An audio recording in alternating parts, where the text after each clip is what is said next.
Dios les bendiga, hermanos. No sé si me escuchan o si me ven.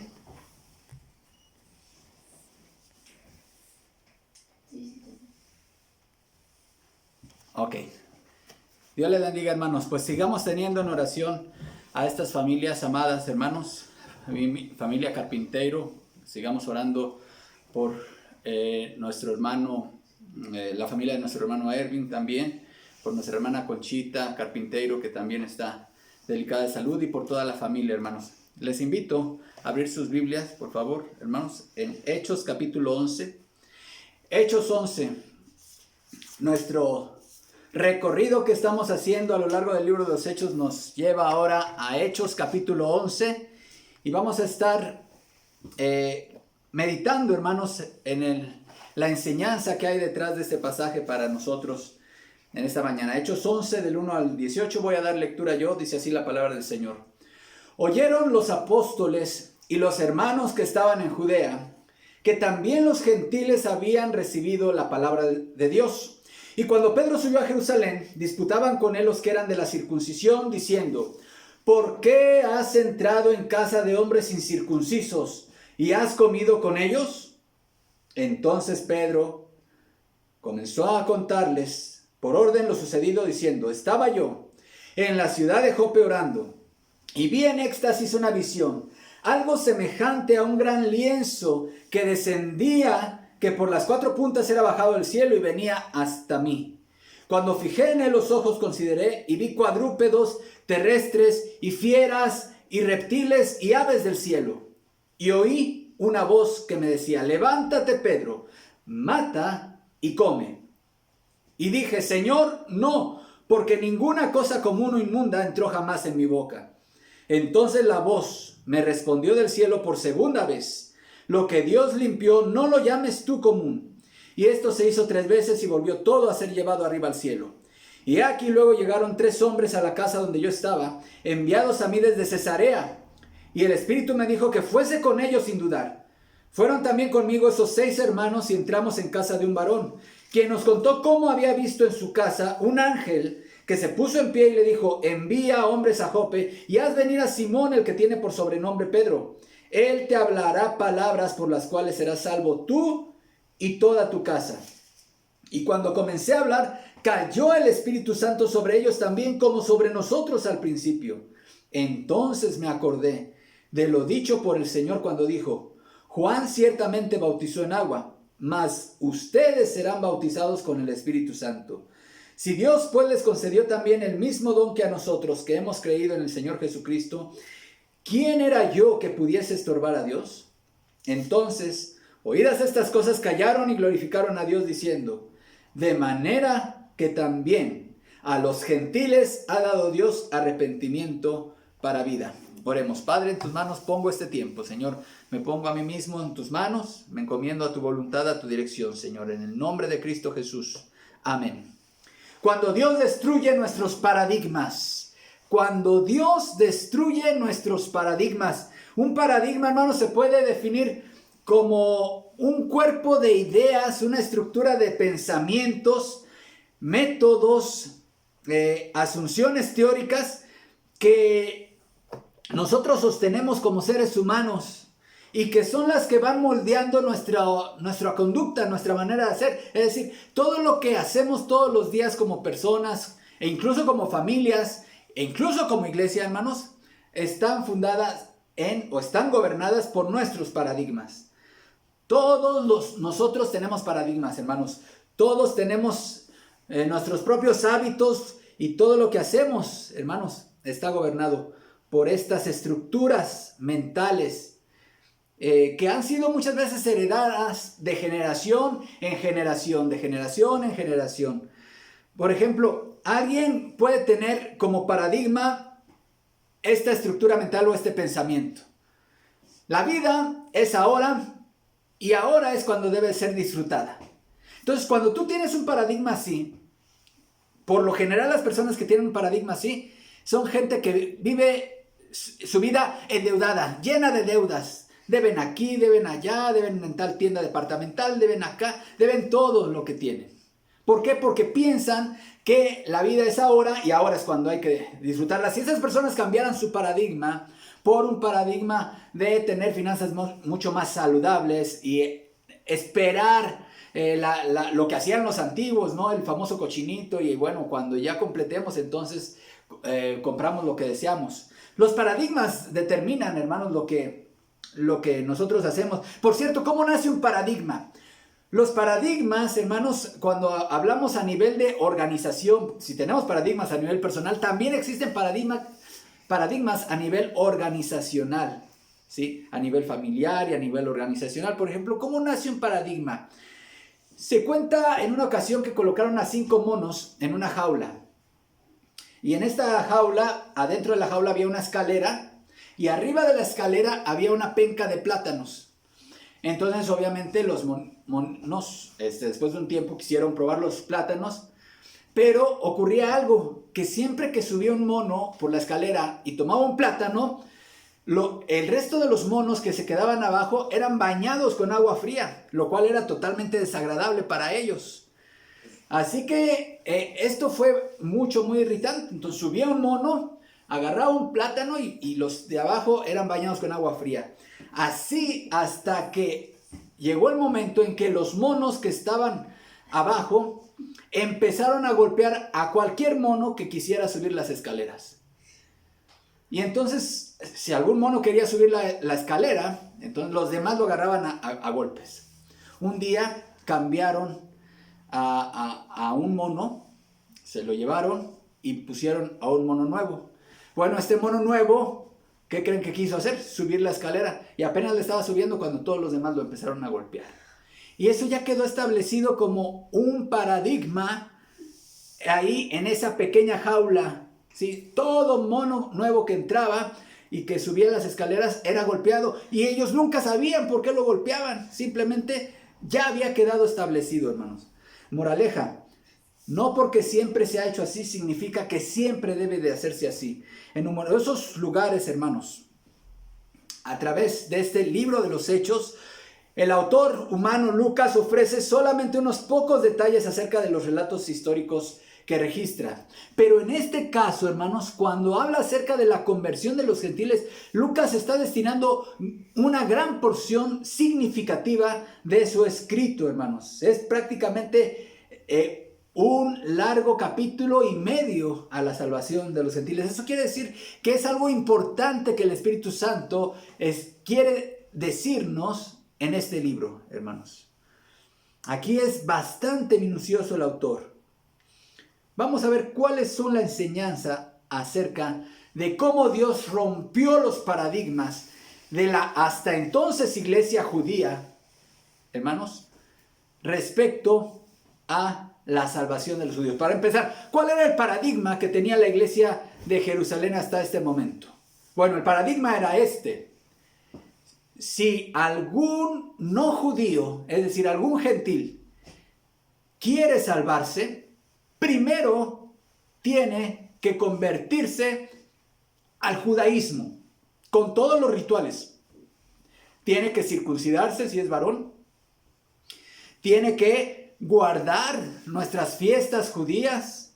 Tiene que guardar el Shabbat y celebrar la Pascua y la ley del día de reposo y todas las fiestas. Debe comprometerse a guardar la ley de Dios, y eso implica evitar comer animales que nos están prohibidos a los judíos. Entonces, ese era el paradigma que prevalecía en la mente de la naciente iglesia de Jerusalén, que hasta ahorita era solamente judía, hermanos.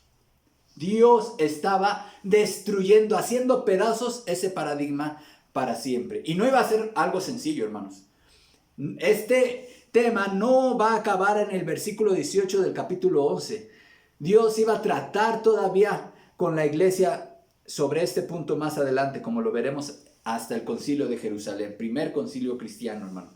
Dice, lo primero, hermanos, ¿cómo romper un paradigma nocivo?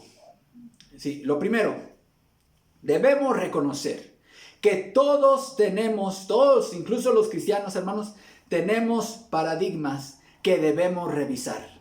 Todos los cristianos debemos de romper esos moldes que no están necesariamente respaldados por la palabra de Dios.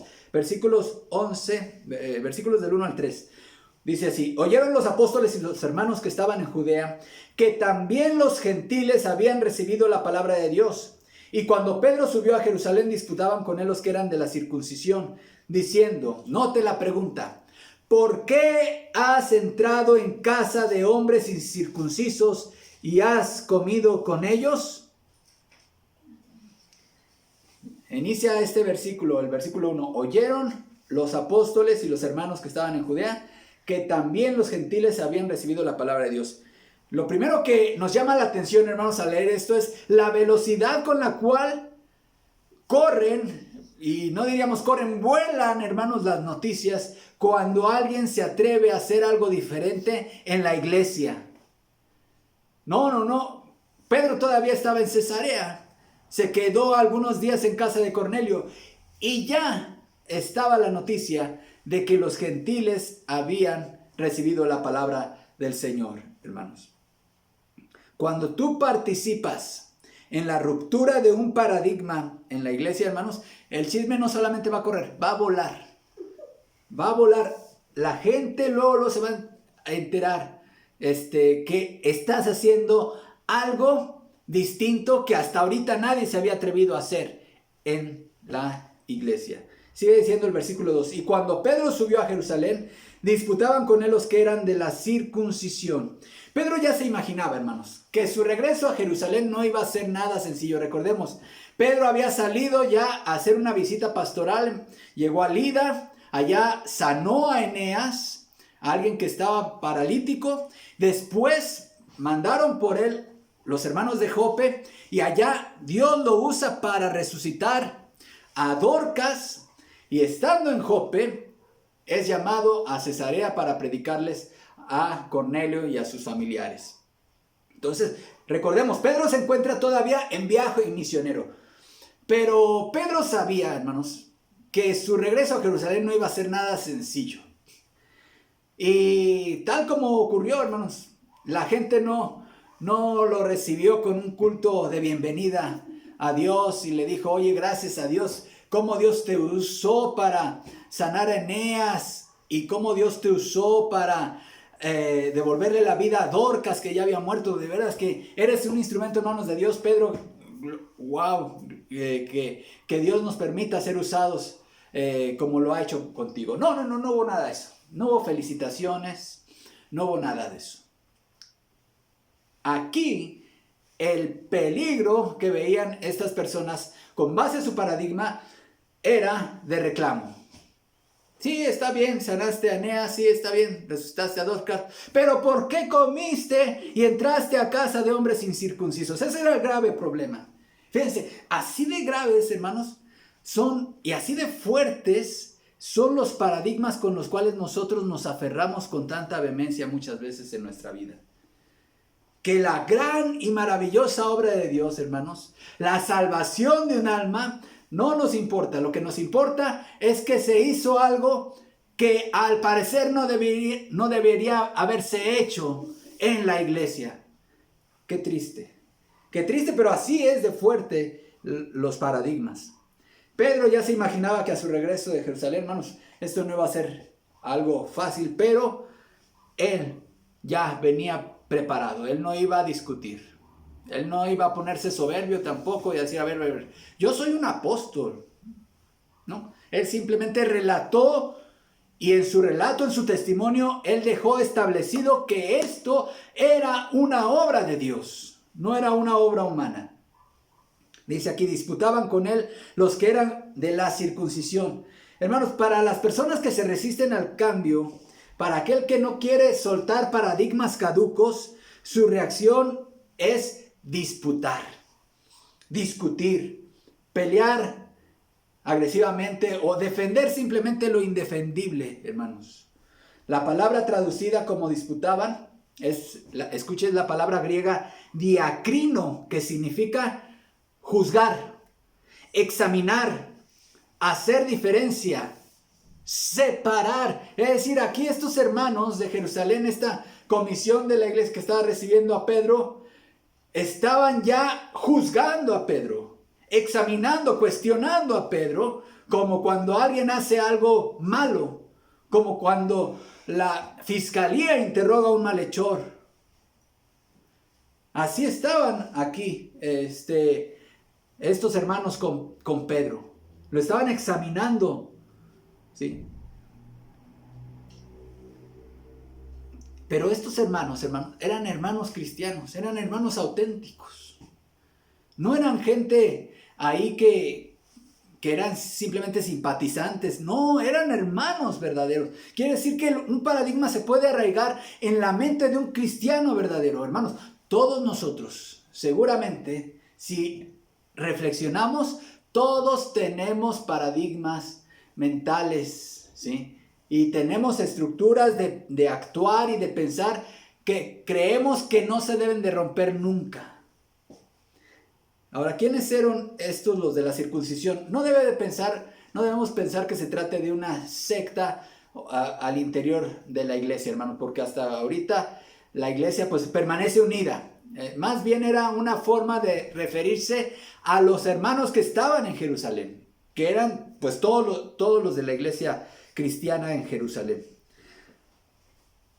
Note que la pregunta que le hacen a Pedro, hermanos, no fue: oye, Pedro, ¿por qué permitiste que fueran bautizados unos gentiles incircuncisos sin antes convertirlos al judaísmo? La pregunta que le hicieron: ¿por qué has entrado en casa de hombres incircuncisos y has comido con ellos? Usted sabe, un judío no podía entrar a casa de un gentil. Pedro lo dijo. Ustedes saben cuán abominable es para un judío entrar a casa de alguien que no es judío, ¿sí? Pero Dios me ha mostrado que Él no hace acepción de personas. Para romper, mis amados hermanos, estructuras mentales, patrones de pensamiento que moldean nuestra conducta, primero debes reconocer que las tienes. Como iglesia, hermanos, tenemos muchos paradigmas que romper. Sin embargo, tenemos mucha resistencia al cambio. Y voy a mencionar algunos nada más a manera de ejemplo, hermanos. Muchos cristianos hoy en la actualidad tienen el paradigma de creer que lo que salva a alguien es que este alguien haga la oración del pecador. Es decir, como si fuera una fórmula mágica. Di estas palabras, ¿sí? Y serás salvo, y nunca dudes de tu salvación. Es un paradigma que prevalece muchas veces, y eso no está respaldado en la enseñanza de la palabra de Dios, hermano. También existe el paradigma en muchos cristianos de creer que debe de haber una votación antes de celebrar bautismos. Hermanos, ¿y eso en dónde está en la Biblia? Esto no aparece, no está respaldado en ningún lugar de la palabra de Dios. Felipe, cuando le predicó a aquel eunuco etíope, este hombre funcionario le preguntó a Felipe: oye, aquí hay agua, ¿qué impide que yo sea bautizado? No, mano, espérate, porque pues, tiene que haber un acuerdo de la iglesia. Primero hay que presentarte como candidato al bautismo, se te van a hacer unas preguntas y entonces ya se verá si te bautizas. Eso no está en la Biblia. Felipe le dijo: si crees de todo corazón, bien puedes. Otro paradigma, hermanos, el paradigma de no participar en la cena del Señor por algún pecado. Hay hermanos que llevan años sin participar de la cena del Señor, hermano, y eso es bastante preocupante. Yo creo y estoy convencido que cuando hay alguna situación grave en la vida espiritual de alguien, una situación grave de pecado que se está tratando a nivel pastoral, a nivel iglesia, hermanos, y si está en un proceso de restauración, bueno, puede ser que por algún tiempo, pero cuando, hermanos, hay personas que pasan años y años y años y no participan de la cena del Señor. ¿Y eso de dónde lo obtienen, hermanos? Ese paradigma tampoco está respaldado en la palabra de Dios. La palabra de Dios lo que dice: pruébese cada uno a sí mismo. ¿Y qué dice? ¿Y no coma? No, dice: y coma así del pan. Es decir, después del autoexamen, hermanos, de conciencia, si ahí me está revelando el Espíritu Santo algún pecado no confesado, debo de ponerme a cuentas con Dios en ese momento y participar de la cena del Señor. Otro paradigma, hermanos, El paradigma de creer que puedo conservar todos mis derechos y privilegios como miembro de la iglesia sin congregarme y sin servir en una iglesia. Eso, hermanos, no está tampoco respaldado en la palabra de Dios. Otro paradigma, el paradigma de considerarnos una iglesia sana y fuerte sin estar participando en lo absoluto en la obra misionera transcultural. Una iglesia sana tiene que ser una iglesia misionera. El paradigma de creer que los pastores son empleados de la congregación y no siervos del Señor. El paradigma de creer que los niños y los jóvenes son el futuro de la iglesia es otro paradigma que hay que erradicar. El paradigma de pensar que existen instrumentos musicales no aptos para el culto de adoración. Eso tampoco está respaldado en la Biblia. Claro que a mí me encantan los himnos, hermanos, y yo siempre seré un promotor de que nuestra liturgia sea hímnica y con himnos y con orden, hermanos. Pero eso no significa, hermanos, que hermanos que han adoptado otro estilo de alabanza musical sea necesariamente algo malo. El paradigma de celebrar como iglesia fechas especiales sin un enfoque evangelístico. El paradigma de las fechas de culto, hermanos. El paradigma de creer que la cena del Señor solo se debe celebrar en una reunión presencial. Hermanos, ahora el Señor con la pandemia nos ha destruido nuestros paradigmas. Muchas iglesias se han resistido, hermanos, y se han enfrentado con el gobierno y han desafiado las disposiciones del gobierno porque no quieren romper los paradigmas. Piensan que no se puede hacer un culto utilizando plataformas como estas, hermanos. Piensan que no se puede celebrar la cena del Señor si no es a través de una reunión presencial. Y realmente eso, hermanos, hemos comprobado que no es así, no solamente con la experiencia, sino con lo que vemos en el testimonio de la palabra de Dios, hermanos.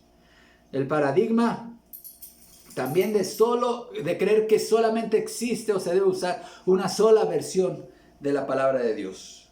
Hay muchos, hermanos, muchos paradigmas que nosotros podemos revisar y que nosotros tenemos y a los cuales nos hemos aferrado con gran fuerza como cristianos. Hay muchísimos más. Dios quiere remover de nuestras mentes muchos de estos paradigmas, hermanos, que he mencionado y muchos otros que quedan sin mencionar. Pero hermanos, también todos debemos de estar abiertos a escuchar nuevos puntos de vista. Esta gente de Jerusalén tiene un punto a su favor. Estaban muy enojados, se nota. Estaban enojados con Pedro. ¿Por qué? Porque Pedro se atrevió a hacer algo que se esperaba que no hicieran, que era entrar a casa de gentiles. Pero no solamente eso, hermanos, sino que Pedro admitió a estos gentiles en la iglesia mandándoles a bautizar sin primero haberlos convertido al judaísmo. Pero con todo y su enojo, estas personas que estaban confrontando al apóstol Pedro tienen algo a su favor. Supieron escuchar. Hermanos, siempre escucha.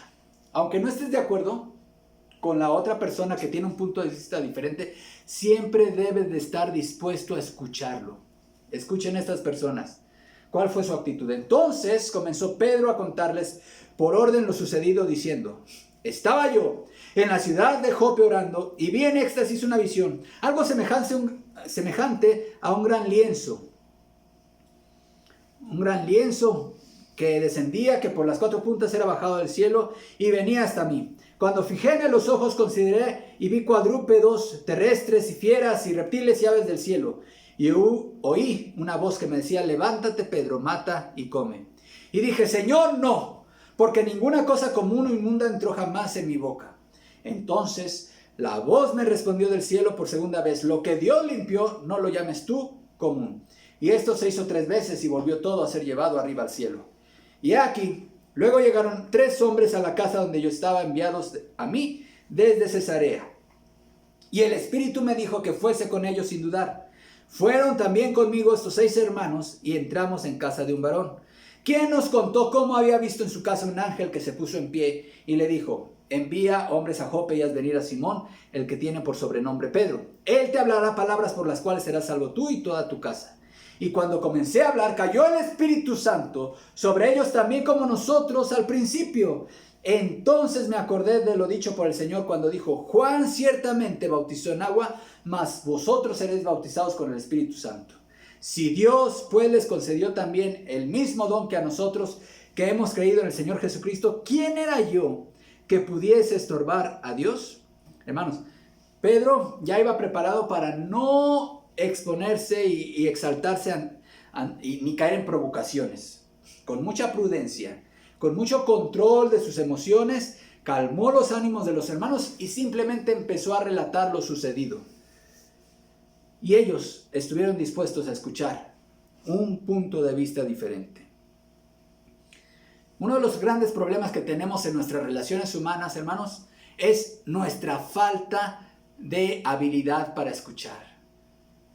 Los expertos en comunicación hablan de un término llamado la escucha activa. A lo mejor lo ha escuchado usted. La escucha activa. Hermanos, la escucha activa es justamente poner toda nuestra disposición, nuestra actitud para darle la atención a nuestro interlocutor, hermanos. Muchas veces nosotros cuando estamos dialogando con alguien, y sobre todo cuando es algún tema polémico en donde se están debatiendo puntos de vista distintos, hermanos, cuando nuestro interlocutor está hablando, nosotros en lugar de escucharle y prestarle toda la atención, estamos preparando nuestra respuesta para el siguiente argumento. Eso no es escucha activa. Y para esto, hermanos, nosotros debemos de desarrollar habilidades para escuchar. Hay un dicho que usted seguramente lo ha escuchado, que chango viejo no aprende maroma nueva, hermanos. Y este dicho, aunque puede sonar quizá un poco ofensivo, hermanos, pero encierra una gran verdad. ¿Cuál es la verdad? Los seres humanos nos volvemos viejos cuando dejamos de estar dispuestos a aprender. ¿Sí? Nosotros los humanos nos volvemos viejos cuando dejamos de estar dispuestos a aprender. Y para aprender, hermanos, primero hay que desaprender. Y para desaprender, primero debes desarrollar el hábito de la escucha activa. Aquí estas personas de la circuncisión tenían su paradigma de que no era correcto que una persona cristiana entrara a casa de un pagano. Ellos tenían que empezar a desaprender eso en lo cual habían sido instruidos. Entonces, hermanos, ¿qué implica el desaprender? Implica aprender a escuchar de forma activa, valorar a la persona que me está hablando, practicar la empatía con la persona que me está hablando, evitar ocupar mi silencio para preparar mi respuesta y hacer sentir a la persona con quien estoy dialogando que tiene toda mi atención y considerar incluso, hermanos, la posibilidad de estar abiertos de que su punto de vista sea más cercano a la razón que el mío. Muchos de nosotros, hermanos, cuando oímos algo que va en contra de nuestros paradigmas, de inmediato cerramos el oído. Y eso, hermanos, nunca ha sido una actitud que fomente la vida cristiana y la fe cristiana. Primera de Tesalonicenses 5:21, Pablo les escribe a la iglesia en Tesalónica y les dice: examínenlo todo y quédense con lo bueno. Pero noten, examínenlo todo y quédense con lo bueno. Pero esta frase que dice el apóstol Pedro, hermanos, y esto es lo que quizá removió de las conciencias de estos hermanos de Jerusalén de forma definitiva. Pedro dice: ¿quién era yo que pudiese estorbar a Dios? ¿Quién era yo que pudiese estorbar a Dios? Esto no fue algo que yo me propuse, hermanos. Es lo que básicamente es el punto de Pedro. No es algo que yo me propuse hacer.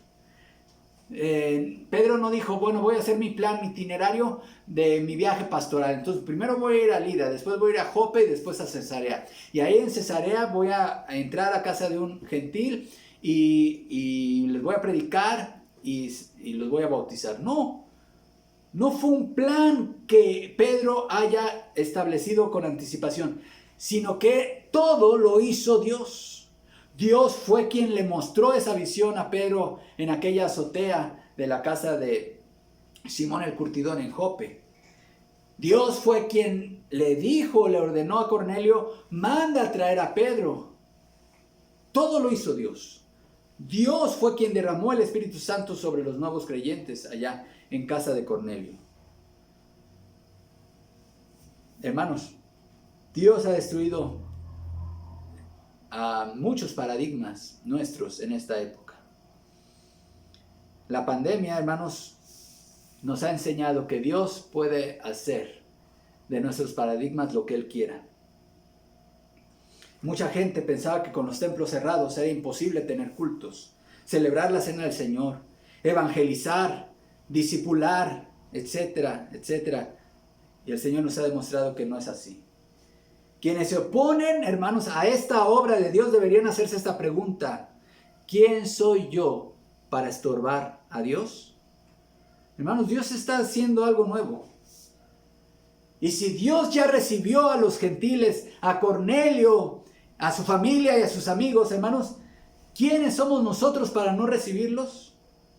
Si Dios ya recibió, hermanos, Dios ha dado cosecha también a esta iglesia y tenemos nuevos creyentes para la gloria de Dios, hermanos. Dios ya lo recibió. La pregunta es, ¿lo recibiremos nosotros? Si Dios salvara por ejemplo, algún expandillero o alguna persona de esas que consideramos poco honorable, pero que ha confesado a Jesucristo como su Señor y Salvador, hermanos, ¿recibiríamos a esa persona?